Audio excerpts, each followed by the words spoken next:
Welcome,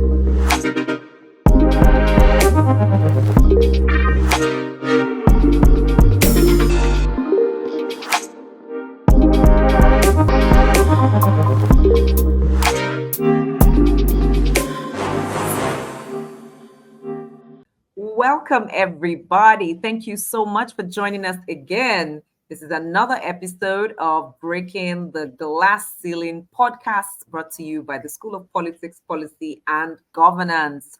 Today's topic is how can women effectively engage government? Strategies and best practices to overcome gender biases and barriers. In this era of progress and inclusivity, the need to prioritize women's issues within the political landscape cannot be overstated. Yet, despite advancements, women's concerns and perspectives remain unlooked or even sidelined in policy discussions. Today's episode seeks to bring this issue to the fore by shedding light on the urgent need for mainstreaming women's issues and advocating for policy priorities that address the diverse needs of women across society. Our speaker, discussionist, panelist who will be joining us today is a graduating student of the School of Politics, Policy, and Governance, class of 2023. Please welcome Dr. Aderonke Kujore. Hi. Hi there. It is a pleasure to be here. And it sounds so beautiful to hear that I am a graduating student of the School of Politics, Policy, and Governance. We're almost Fantastic. There. I remember about this time last year, I was getting ready for my graduation as well. So welcome to the alum.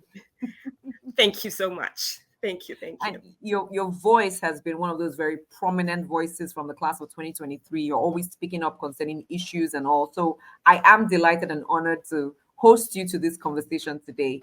For the benefit of our viewers and listeners, just tell us a little bit about you. Who is Dr. Aderonke Kujore? Sure. I'll make it very brief. You've already talked about my affiliation with the School of Politics, Policy, and Governance. I am a Nigerian born and raised in Lagos. I spent most of my career,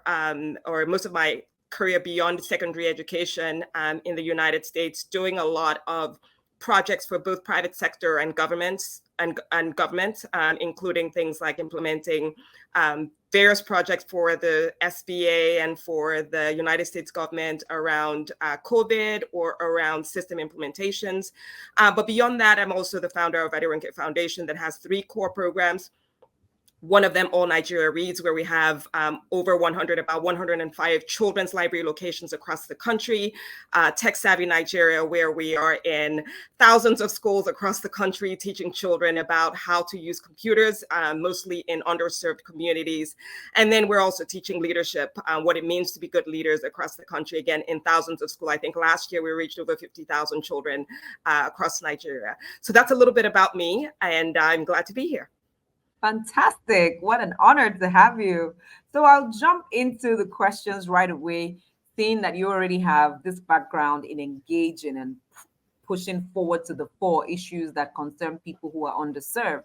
So first question, in your experience, have you seen the effect of the absence of women's voices in decision-making process impact formulation of policies?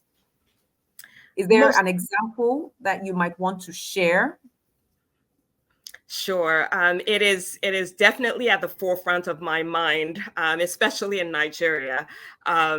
I think very closely, one of the biggest examples I remember is, if you go into the House of Assembly today, whether it's at the state level or at the national level, you always ask the question, is this really a House of Representatives? Are we really representing the population that we have in Nigeria? Because a huge percentage of who you will see are male, who are very good friends of mine and people that I've made great relationships and I've done great work with. But you question whether or not it is a representative group of people, considering the number of women in our population as Nigerians. But to specifically answer your question, yes, just recently, earlier this year, We were advocating for Almajiri education and out-of-school children education. And a lot of that conversation was around the Almajiri population, who many people know are primarily are male. And a lot of the work that we did was to make sure that they were covered in terms of education, or that we had opportunities for them in the education. And the policy conversations we had were great. And we eventually were able to pass a bill to that effect. But the question that bodes to me around that is, what about their sisters? Who were not in the conversation at all, right? So we are advocating for a group of male where we have millions of them on the streets with no formal education, but nobody was talking about their sisters, the girls who are born into the same families that just don't have access to education as well. And so I think when women are not represented, women's issues are not on the table. And it's definitely a huge disservice to girls and women, especially when you think about the number, the ratio of female births to male births in our country. You are right. Who will raise the issues that concern us girls if the girls or women are not at the table? Thank you so much. So, is there, in addressing the gender biases and underrepresentation, sir, tell us, what strategies or tactics can effectively amplify women's voices and ensure that our perspectives are heard and actively integrated into policy discussions and implementations? What do you recommend? Sure. I think it's advocacy, especially at the leadership level. I think oftentimes we have conversations at the lower levels where change may not be as easily made. But I think it's advocacy at the leadership level, ensuring that as we are putting out policies and as we are putting out forms for people to fill, and as we are having these conversations, that there's an active voice asking the question about whether or not we have taking account for women's issues. Technically, considering if you look at the makeup of our government officials, there is a need for a women's representative in every government office with the sole responsibility of making sure that women's issues are considered in every room where we have these conversations. Doctor, we would like to try to identify some specific barriers, and then we'll talk about the possible solutions. Women often encounter different barriers when engaging with governments, ranging from institutional barriers to cultural norms, cultural barriers. Could you share one specific barrier that you personally have encountered or witnessed in your journey? And then tell us what proactive steps women, those of us watching and listening, can take to navigate or break down these obstacles, these barriers. Sure. I think the barriers are plenty. I think walking into any room, usually in the government, most times you're thinking about, things like, what am I wearing and how will I be perceived? Who is in the room, and do they value women? Sometimes you walk into a room and you're in good company because they value the voice of the women. But sometimes you walk into a room and for sure that there are people in that room that think that women should not be there and should be in other rooms of the house. And so those are some of the barriers that there are tons of them, but those are some of the barriers that you see. I think me personally, one that comes to mind for me is I remember walking into a room and I was supposed to be one of the key speakers. And I had a conversation with a gentleman walking in, and it was clear that he automatically thought I was maybe an assistant to somebody, or I was supposed to be taking notes for somebody.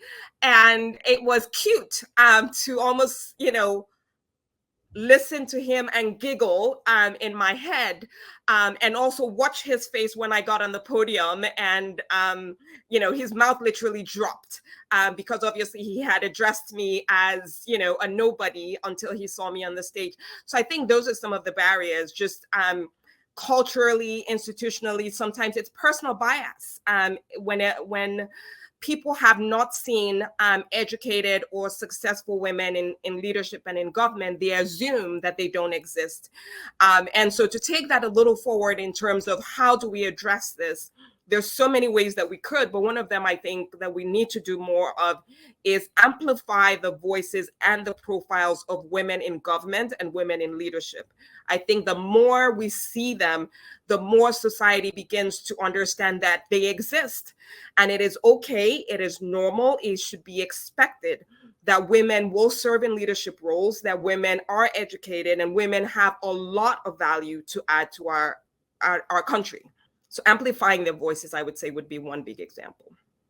Amplify our voices until the personal biases, cultural biases, institutional biases fade away. They will take time, but they will fade away with conscious amplification. I carry that, and I agree with you on that. So we've identified the challenge, and we've preferred a solution about which is amplifying voices. In your view, how can we foster a more supportive environment that acknowledges these barriers and actively works to dismantle them? Like the example you gave, what support can we get?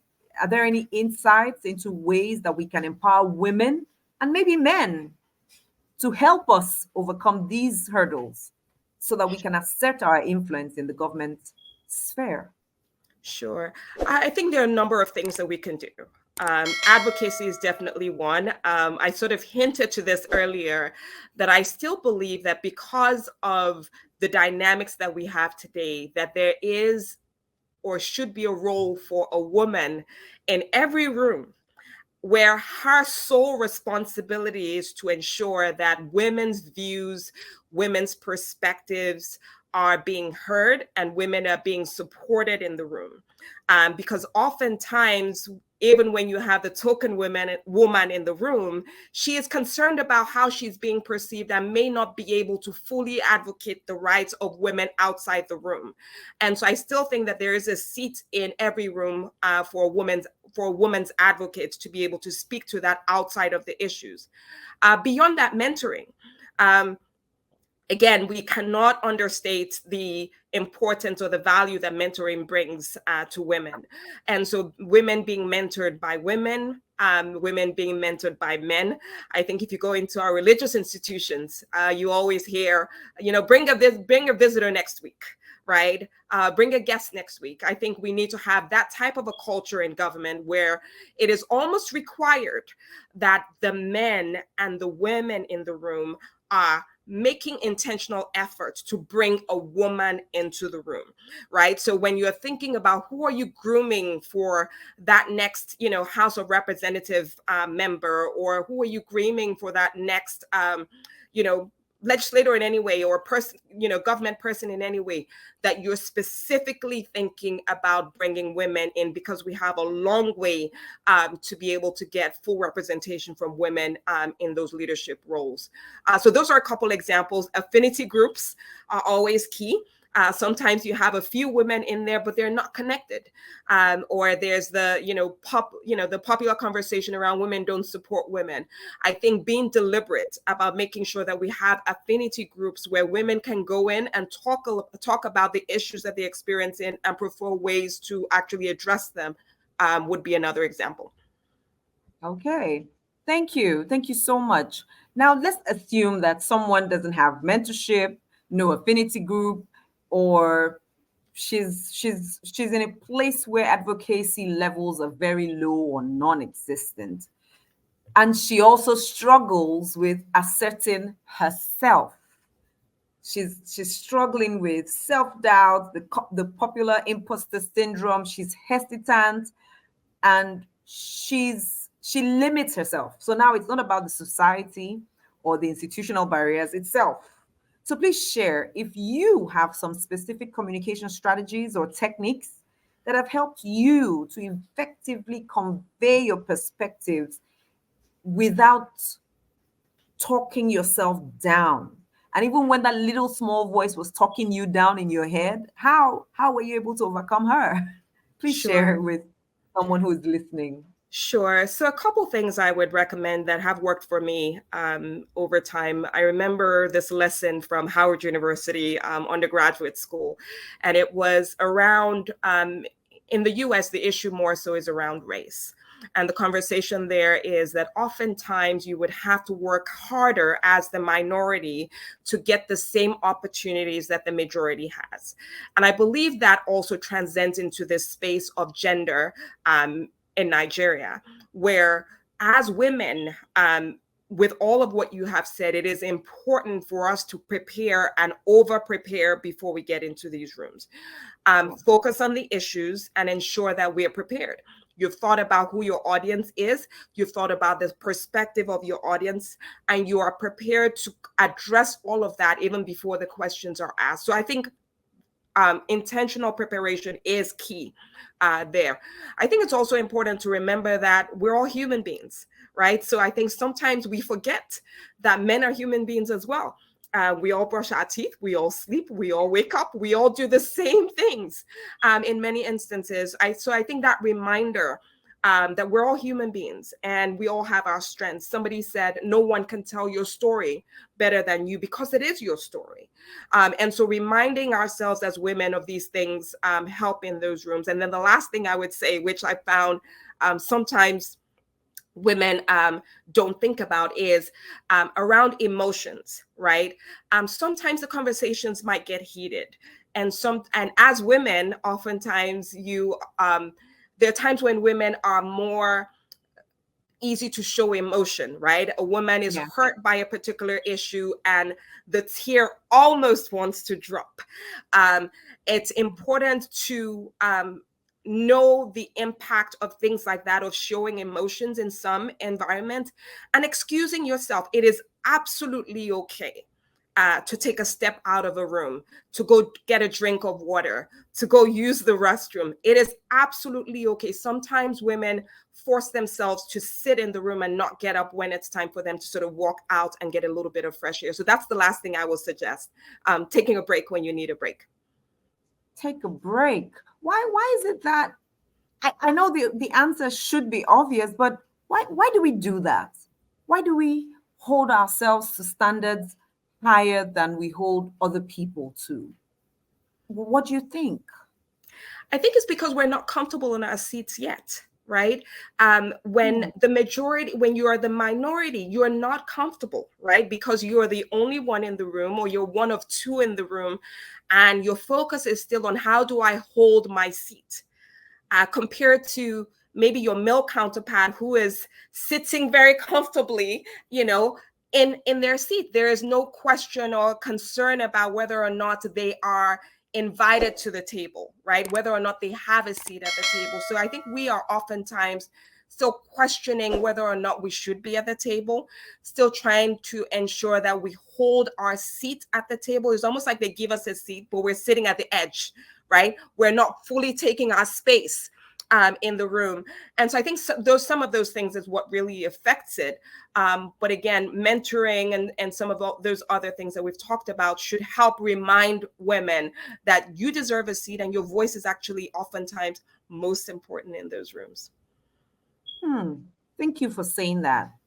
Thank you. And I'm sure someone who's listening is having some light bulb moments saying, yes, I should sit right. If the seat is given to me, or not given, if I have earned the seat.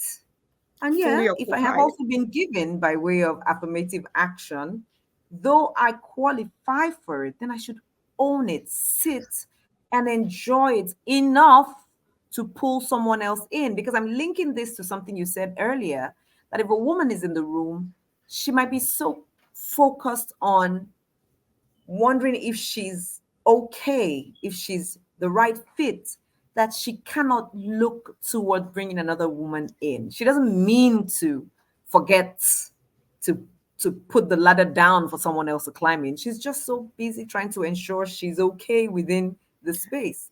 So the more comfortable we feel, the easier it is for us to advocate for more women to come in, or at least take more proactive steps beyond advocacy as well, to ensure that there are more women in the room.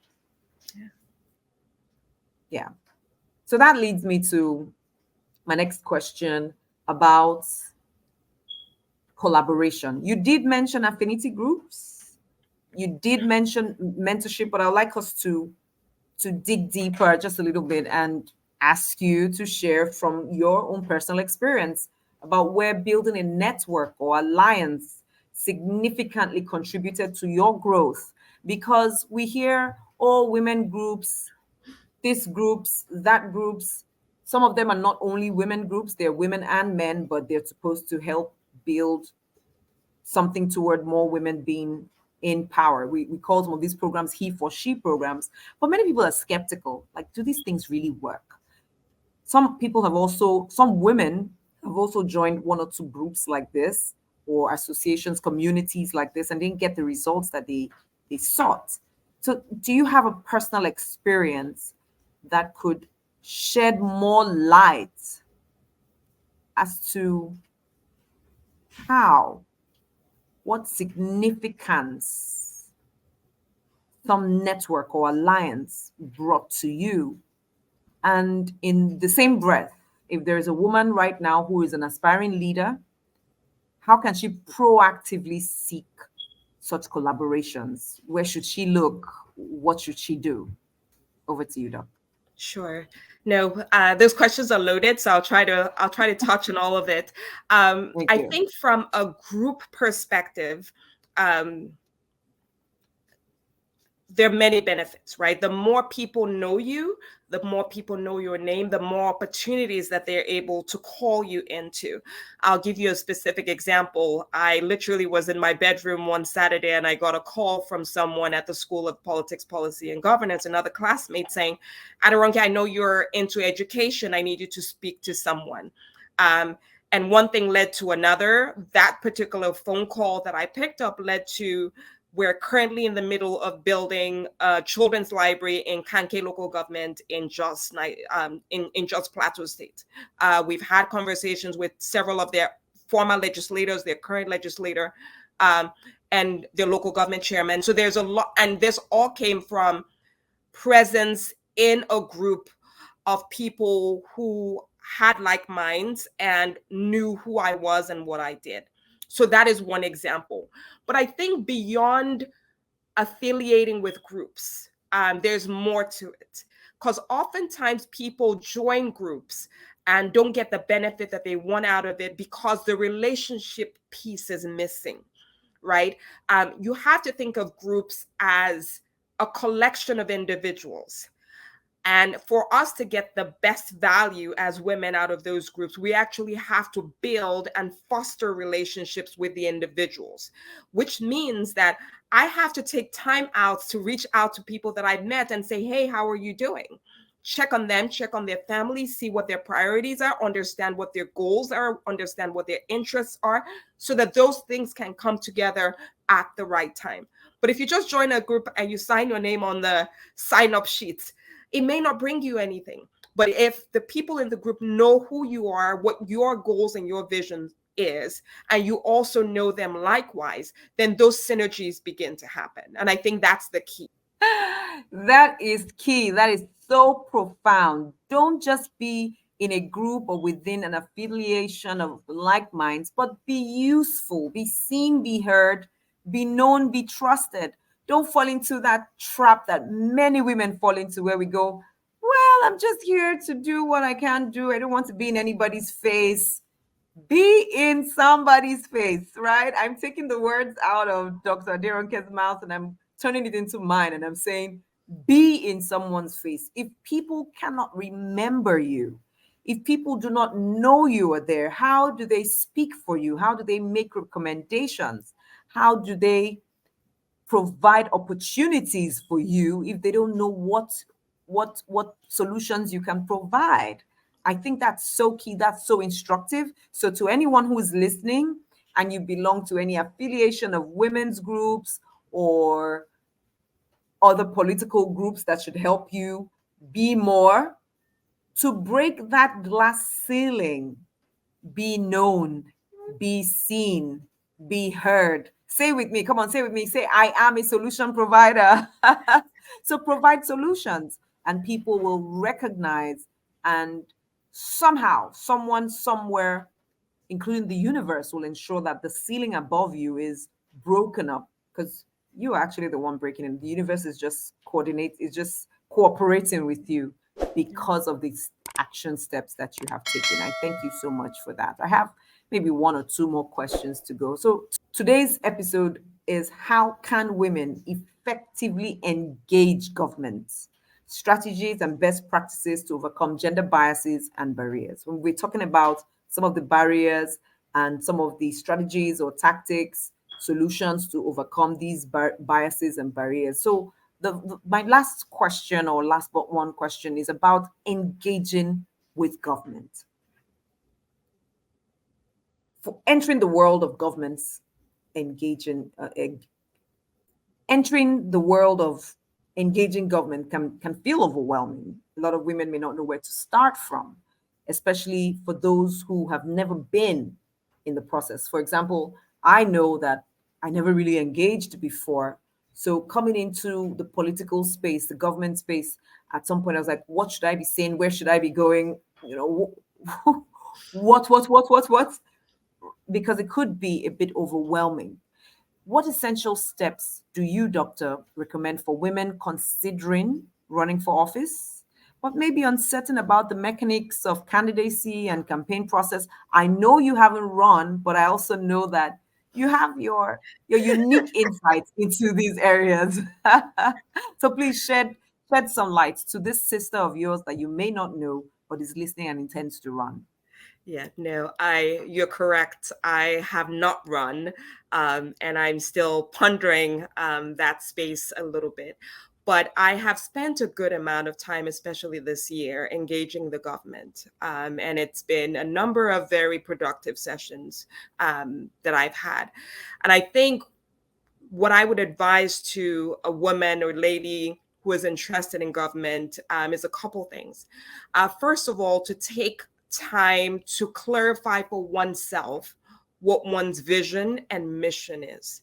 I think oftentimes, if you don't know where you're going, you're almost so scattered that it's difficult to figure out, where do I even put my energy? And so I would say, first of all, clarifying, what is my intent in getting into the government and engaging the government. And then once you have clarity there, ask the question around what government office, what government officials actually care about this space, right? For me, I'll give you one simple example. A lot of my work has been in education, and I do strongly believe that every Nigerian child deserves a basic education. So we will continue to fight that every Nigerian child is literate, has a basic computer education, and has a viable future at hand. And so with that, I look at the government and say, who in the government is thinking education or talking about education? And I make sure I'm present when they're having those conversations, whether it's present to, for them to know who I am and what my work is, or it's present to create networks and understand what they are doing and see how there might be synergies between what is being done and the work that I'm doing. So clarifying your goals and then finding out what organizations have the same interest and really reaching out. You may reach out to 10 people and only one comes back, but if one comes back, that could be the powerful one. So that would be the third step and probably the final step, and see where it takes you, right? Clarify your goal, find out who's interested in that, and then reach out. Maybe I'll add one to it, which is always helpful, is research, right? Research online. Understand as much as you can. We are privileged in this generation to have access to the World Wide Web, to have access to AI. So use that. Find out what is available online, who is in what office. Do they have emails? Sometimes people have emails online and people don't even know that. So do a lot of research. And if you know of people who are already in that space, pick their brains. I remember when I was going out to a meeting recently, and I was going to be talking to a local government chairman. And I thought to myself, who do I know that knows local government in Nigeria? And Joyce, you received that call. And It was a Yes, brief you did. You call. told me. Yes, it was a brief call, but it was highly instrumental because it gave me perspective that helped push the conversation a little further than I would have been able to push without that conversation with you. So I think we definitely have to clarify our goals. We definitely have to reach out to those organizations that have the same interests as us, but we also need to do our research as we reach out to them. Amazing. I can listen to you literally all day because you're putting things into perspective. Sometimes when we think, we just think overview, but now we're narrowing down to specific action points that can be taken. So the next time one of us, some woman, is about to engage with some government interface, it is, have I done my research? Do I know exactly what I'm saying? Do I have a clear vision? Do I know anyone within that space that shares my vision or shares the vision I have? It might not be my vision, but do we have a common interest so that I can walk through such a person within? I think sometimes we get so skeptical. We think we are the only ones with the great ideas. We're the only ones who still want something good. I think this helps me. This is instructive to remember that there are other people who want what we want. So find those people, find them and share voices, ask questions. I thank you so much. I had said that was the last question, right? But I think I have just one more. Before you ask your last question, I will actually say Yeah. this, and I hope it helps to bring perspective. Almost like the human body, we all have our gifts. And oftentimes people don't reach out to others because they think maybe they're competing with the others, right? And so they don't want to get into that conversation with people who are in the same space. But we all have to remember that if we have the same goals, there's a good chance that one person is the right arm and maybe we're the left arm. One person is the leg, the other person is the head, which means that we can work together and achieve more together than if we worked individually or in a solo way. So you never know. I might be good on the back end with writing policy or whatever the case is, and the other person might be a good speaker, right? But you never know until you engage into that conversation. So just remember that we're all so different, but together what we can achieve is what is magical. Oh. So guess what? I think you've answered my question already. So I'm going to leave it right there. So I want to say thank you, Dr. Aderonke Kujore. Thank you for your time. Thank you for your insights. Thank you for the great work that you're doing for the children of Nigeria in the education space. Thank you for constantly engaging with the right authorities, which I know will take you out of your comfort zone, which will stretch you, which will sometimes cause you to reach out beyond what you may have planned, which is still taking you beyond your comfort zone, stretching you. I thank you because of your stretch, some other women may not need to stretch too much because you've broken a part of the glass ceiling for them. They just need to walk through it. So thank you. Thank you. My name is Joyce Daniels, and I've been delighted to host today's episode. I look forward to hosting another episode. So to all our listeners and viewers, stay tuned, same time next week. Bye for now. Bye, It's a pleasure Doctor. to be here. Bye-bye. Thank you.